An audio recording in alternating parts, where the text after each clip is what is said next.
Hello and welcome. I'm the Reverend William Levwood. My pronouns are he and him. I'm the minister here at Accotink Unitarian Universalist Church. I'm coming to you online this morning.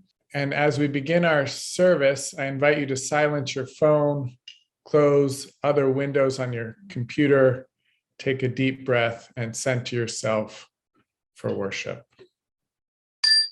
We open and welcome to the ancestral people of this land, acknowledging that our church, like all of Burke, rests on the unceded territory of the Manahoac tribe of the Great Sioux Nation. We seek healing and the realization of justice with the people of this land, who live on in their descendants, the present-day members of the Monacan Indian Nation, the Patawomic Indian Tribe of Virginia, and the Piscataway Indian Nation.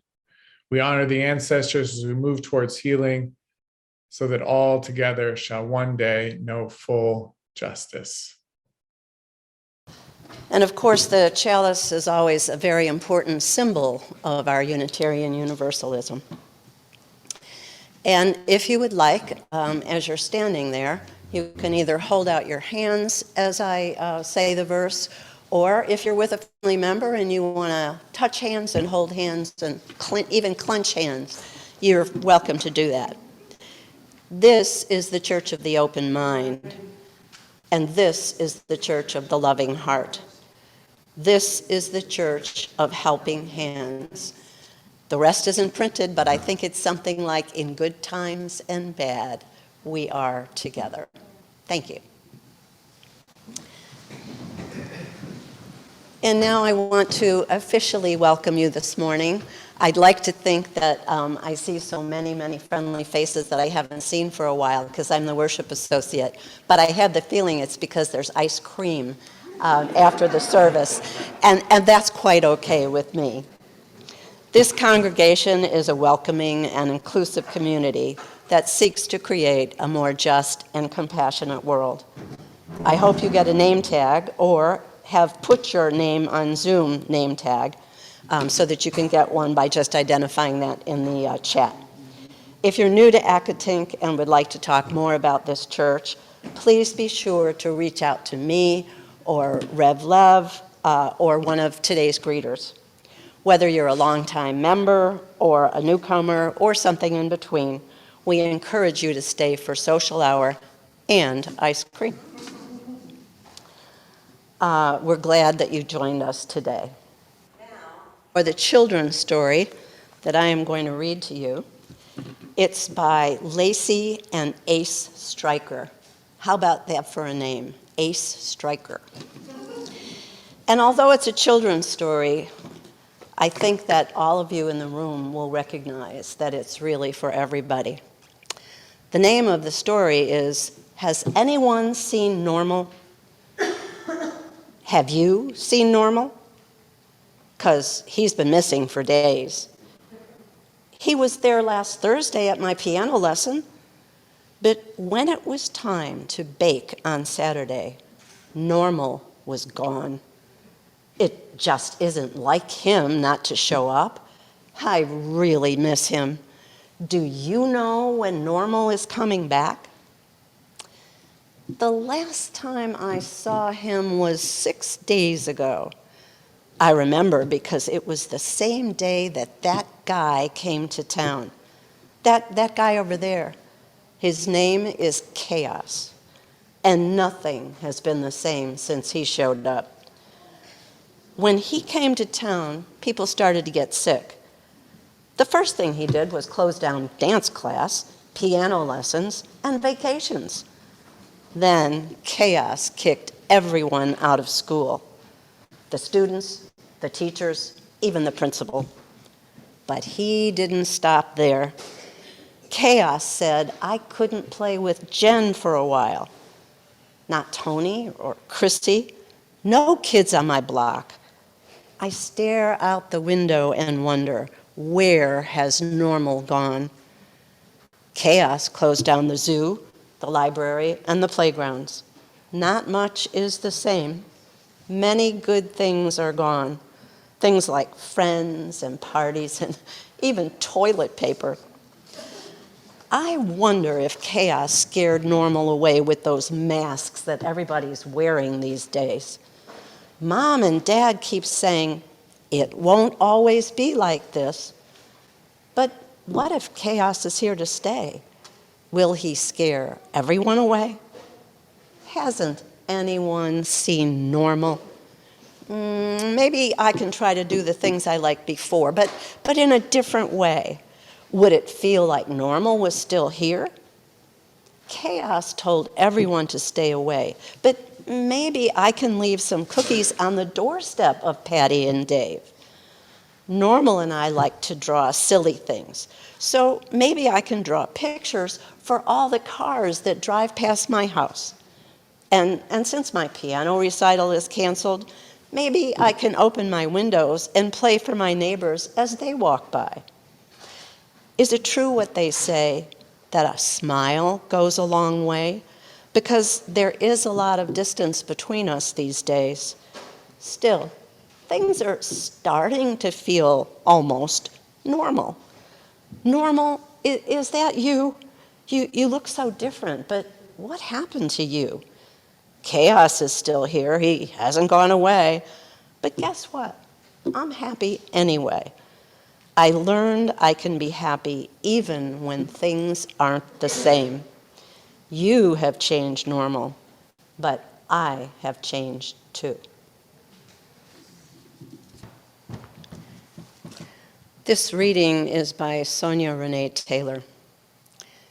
We will not go back to normal. Normal never was. Our pre-corona existence was not normal, other than we normalized greed, inequity, exhaustion, depletion, disconnection, confusion, rage, hoarding, hate, and lack. We should not long to return, my friends. We are being given the opportunity to stitch a new garment, one that fits all of humanity and all of nature.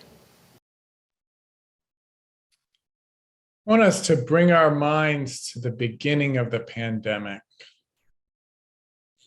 I wonder if you can remember feeling some of what Lynn Ungar talked about in her poem that was our first reading. If amidst all the other feelings, I'm sure you can remember a lot of anxiety, anger, fear, even despair. But bring to mind those moments when you found a way to enter into sacred time. Those moments when you were able to slow down, to center down during this pandemic. And if you can bring that to mind, those times, if you felt those even for a moment, what was it like? What has the pandemic taught you about what's really important? I remember taking walks with my daughter more often at the beginning of the pandemic, having more phone conversations with family and friends, sometimes while on those walks. When the pandemic started, I didn't know how to run a Zoom service or how to lead a congregation through a global pandemic. So I leaned on my Unitarian Universalist colleagues for wisdom and support in a way I had never had before. And I know that this congregation, like many congregations, put out an extra effort to call everyone in the congregation to make sure that people were doing well in their social isolation. These are important things that point to our deepest values. And you may have other memories that come to mind from the beginning of the pandemic. Womanist theologian Barbara A. Holmes has written about a kind of insight we can gain in the midst of disasters. She calls it crisis contemplation. And while some of what she talks about may apply to personal crises, her focus is on large-scale crises that happen to whole communities. Events like wildfires and hurricanes, epidemics and pandemics and systemic injustices, that happen to entire regions, to whole peoples or nations, or even the entire global community. Holmes advises us in the collective free fall of a crisis to slow down. She writes, in the midst of devastating crisis, we are asked to do the counterintuitive. To slow down and be still is to allow both the source of our troubles and the options for recovery to emerge. She continues, when a crisis of the spirit or soul is visited upon a community as a result of oppression, genocide, or natural disasters, an entire community can tumble through torn social safety nets into stillness. The contemplation that results is a free fall from what we knew to a new story that is being written by events and experiences that we cannot control. And in this free fall, we have an opportunity to let go of the way things were and open to new ways, open to a new narrative. We could say that this takes courage, but I don't want it to make it sound too heroic. And I have to say for myself, I'm not even sure it has felt like courage. In the beginning of the pandemic, those extra efforts to reach out for more connection, giving and receiving more help from others than we usually do, didn't feel for me like a courageous choice. It felt more just like what needed to happen in order to survive and stay sane. And as the pandemic wore on and on, as crises become chronic, it can become harder and harder to hold it together. During the pandemic, many studies have shown that the isolation has made us more anxious, more depressed, that we've consumed more alcohol, that we've exercised less. We've struggled in so many ways from the isolation and from the additional demands on our time as essential workers, or managing this crisis as parents or grandparents, or as members of this congregation, giving even more of our time to volunteering and supporting others. It's been exhausting. It's felt less like courage and more just like survival. Survival by any means necessary, which sometimes has meant we've opened into this space of a kind of communal contemplation, that during this pandemic, we've reached out and cared for each other even better than in normal times. And at other times during the pandemic, we haven't coped very well at all. We've just hung on the best we could.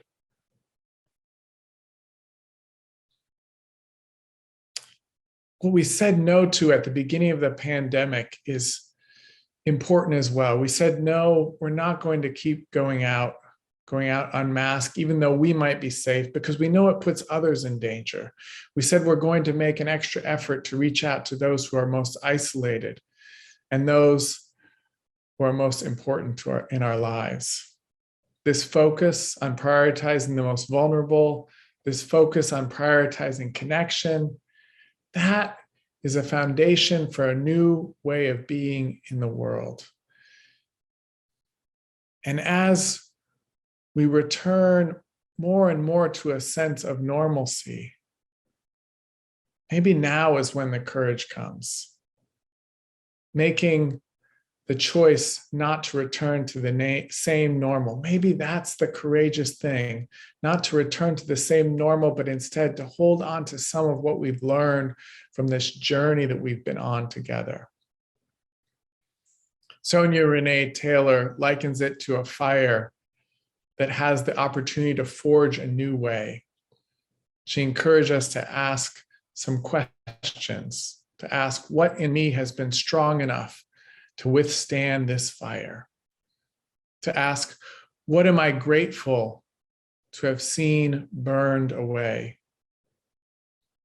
And after the flames are extinguished, what will be most precious for having survived. She reminds us, as you heard Paulette share, that our pre-corona existence was not normal other than we normalized greed, inequity, exhaustion, depletion, extraction, disconnection, confusion, rage, hoarding, hate, and lack. Some of this has burned away during the pandemic, and some of it has held on even more stubbornly. And right now, it's time to be courageous about not returning to those same patterns of greed, of inequity, of disconnection, to continue to make those extra efforts to provide mutual aid and connection and support to each other. Because I know that the most precious things that have survived the fire of this pandemic haven't been things at all. It's been that deeper commitment to connection, to reaching out to bridge the isolation with our hearts, as Lynn Ungar wrote, when we haven't been able to do it with our hands. By protecting the most vulnerable, by isolating and masking and vaxing and boosting. These are some of the ways that we've exercised the courage to make a new way. But again, I'm not sure if courage is the best word for it, or maybe it's just a different kind of courage than we're used to. Barbara Holmes calls contemplation a soft word in a hard world. A soft word in a hard world. The courage that we need to make a new way is a soft courage. The soft courage of opening our hearts to our grief. The soft courage of noticing and accepting our dependence on others for our very survival and for our well-being and flourishing. The soft courage of letting go of old ways of being and allowing new ways to emerge.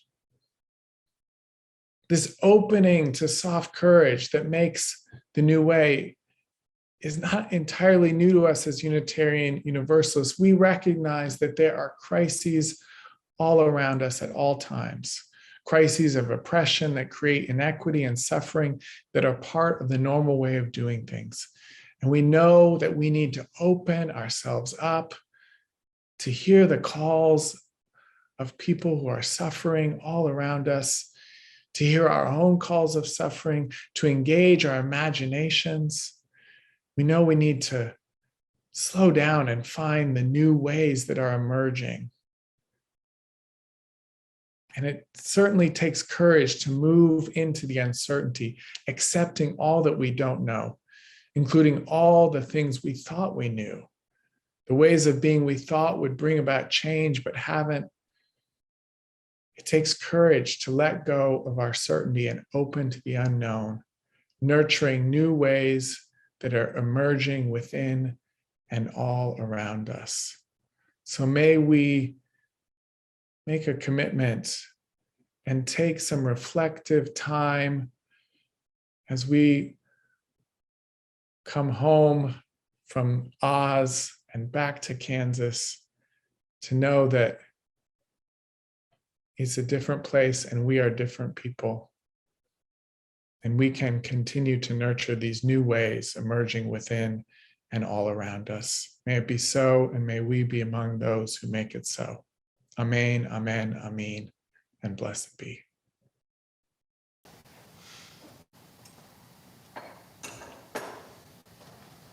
Though I have extinguished our chalice, I hope that we carry within us what we kindled, the light of inspiration, the warmth of compassion, and the fire of commitment. May we bring these gifts into our lives and share them radiantly out in the world. And now we will close with the words of David Bumbaugh. And I'd like you to stand as we do this.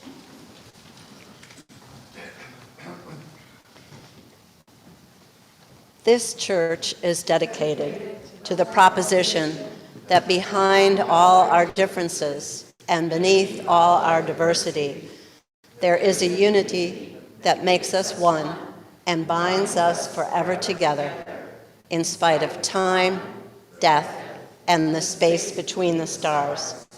We pause now in silent witness to that unity. Our closing words are from Barbara Holmes.